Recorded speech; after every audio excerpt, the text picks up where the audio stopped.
ബഹുമാന്യനായ അധ്യക്ഷൻ, ആദരണീയരായ അധ്യാപകർ, പ്രിയ സുഹൃത്തുക്കളെ, ഒരു തീപ്പൊരി മതി ഒരു കാട് മുഴുവൻ ചാമ്പലാക്കാൻ, അതുപോലെ ഒരു തെറ്റായ ശീലം മതി ഒരു ജീവിതം മുഴുവൻ തകർക്കാൻ.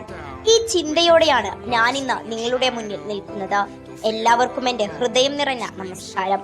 ഇന്ന് ജൂൺ 26 ലോക ലഹരി വിരുദ്ധ ദിനമാണ്. ലഹരിയുടെ അപകടങ്ങളെ കുറിച്ച് സമൂഹത്തെ ബോധവൽക്കരിക്കാനും ലഹരിക്കെതിരെ ശക്തമായ സന്ദേശം നൽകാനുമായി ലോകമെമ്പാടും ഈ ദിനം ആചരിക്കപ്പെടുന്നു. പ്രിയ സുഹൃത്തുക്കളെ, ലഹരി ഒരു വസ്തു മാത്രമല്ല, അത് സ്വപ്നങ്ങളെ കവർന്നെടുക്കുന്ന ഒരു ശത്രുവാണ്. അത് ആരോഗ്യം നശിപ്പിക്കുന്നു, കുടുംബങ്ങളെ തകർക്കുന്നു, സമൂഹത്തിന്റെ സമാധാനം ഇല്ലാതാക്കുന്നു. പലപ്പോഴും ഒരിക്കൽ പരീക്ഷിച്ചാൽ എന്താണ് പ്രശ്നം എന്ന ചിന്തയിലാണ് ഇതിന്റെ തുടക്കം. എന്നാൽ പിന്നീട് ആ ഒരിക്കൽ ഒരു ശീലമായും ആ ശീലം ഒരു അടിമത്തമായും മാറുന്നു. ഇന്ന് ലോകമെമ്പാടും അനേകം യുവാക്കളാണ് ലഹരിയുടെ പിടിയിൽ അകപ്പെടുന്നത്. പഠനത്തിൽ മികവ് തെളിയിക്കേണ്ട പ്രായത്തിൽ പലരും ജീവിതത്തിന്റെ വഴിതെറ്റലുകളിലേക്ക് പോകുന്നു. അവർ നഷ്ടപ്പെടുത്തുന്നത് അവരുടെ ആരോഗ്യം മാത്രമല്ല, അവരുടെ സ്വപ്നങ്ങളും ലക്ഷ്യങ്ങളും കുടുംബത്തിന്റെ പ്രതീക്ഷകളും കൂടിയാണ്.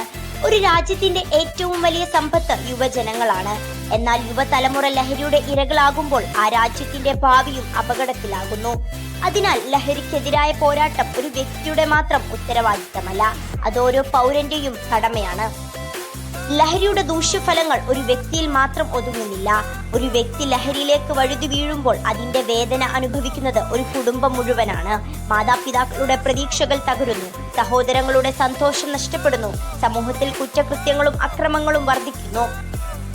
അപ്പോൾ നമുക്ക് സ്വയം ചോദിക്കാം, ജീവിതം വിജയത്തിലേക്ക് നയിക്കുന്ന വഴികൾ ഉള്ളപ്പോൾ എന്തിനാണ് നാശത്തിലേക്കുള്ള വഴി തിരഞ്ഞെടുക്കുന്നത്? യഥാർത്ഥ സന്തോഷം ലഹരിയിലല്ല, അത് നമ്മുടെ നേട്ടങ്ങളിലും കഴിവുകളിലും നല്ല ബന്ധങ്ങളിലുമാണ്. വായനയിലും കായിക വിനോദങ്ങളിലുമാണ്, കലകളിലും സേവന പ്രവർത്തനങ്ങളിലുമാണ്. വിദ്യാർത്ഥികളായ നമുക്ക് ലഹരിക്കെതിരെ ഒരു മാതൃകയാകാൻ കഴിയും. നല്ല കൂട്ടുകെട്ടുകൾ തിരഞ്ഞെടുക്കാം, നമ്മുടെ സുഹൃത്തുക്കളെ ശരിയായ വഴിയിലേക്ക് നയിക്കാം, ലഹരിയുടെ അപകടങ്ങളെക്കുറിച്ച് മറ്റുള്ളവരെ ബോധവൽക്കരിക്കാം. മാതാപിതാക്കളും അധ്യാപകരും സമൂഹവും ഒരുമിച്ച് പ്രവർത്തിക്കുമ്പോൾ മാത്രമേ ലഹരിയെ ഫലപ്രദമായി പ്രതിരോധിക്കാൻ കഴിയൂ. സ്നേഹവും കരുതലും മാർഗനിർദ്ദേശവും ലഭിക്കുന്നിടത്ത് ലഹരിക്ക് സ്ഥാനം ഉണ്ടാകില്ല. സുഹൃത്തുക്കളെ, ഇന്ന് ഈ വേദിയിൽ നിന്ന് നമുക്കൊരു പ്രതിജ്ഞ എടുക്കാം. ഞാൻ ലഹരിക്ക് അടിമയാകില്ല, മറ്റാരെയും അതിലേക്ക് പ്രേരിപ്പിക്കില്ല, ലഹരിക്കെതിരെ ശബ്ദമുയർത്തും, ആരോഗ്യകരവും സുരക്ഷിതവുമായ ഒരു സമൂഹം സൃഷ്ടിക്കാൻ എൻ്റെ പങ്ക് നിർവഹിക്കും. അവസാനമായി ഒരു കാര്യം കൂടി ഞാൻ പറയട്ടെ. ഒരു നിമിഷത്തെ തെറ്റായ തീരുമാനം ഒരു ജീവിതം നശിപ്പിക്കും, എന്നാൽ ഒരു നിമിഷത്തെ ശരിയായ തീരുമാനം ഒരു ജീവിതം മാറ്റിമറിക്കും. അതുകൊണ്ട് നമുക്കിന്നൊരു ശരിയായ തീരുമാനമെടുക്കാം. ലഹരിക്ക് ഇല്ല എന്ന് പറയാം, ജീവിതത്തിന് അതെ എന്ന് പറയാം. സ്വപ്നങ്ങളെ തിരഞ്ഞെടുക്കാം, ലഹരിയെ അല്ല പ്രതീക്ഷയെ തിരഞ്ഞെടുക്കാം. നിരാശയെ അല്ല ജീവിതത്തെ തിരഞ്ഞെടുക്കാം, നാശത്തെ അല്ല. ലഹരി സ്വപ്നങ്ങളെ തകർക്കുന്നു, ലക്ഷ്യങ്ങൾ ജീവിതത്തെ ഉയർത്തുന്നു. നമുക്കൊരുമിച്ച് ലഹരിമുക്ത കേരളവും ലഹരിമുക്ത ഭാരതവും സൃഷ്ടിക്കാം.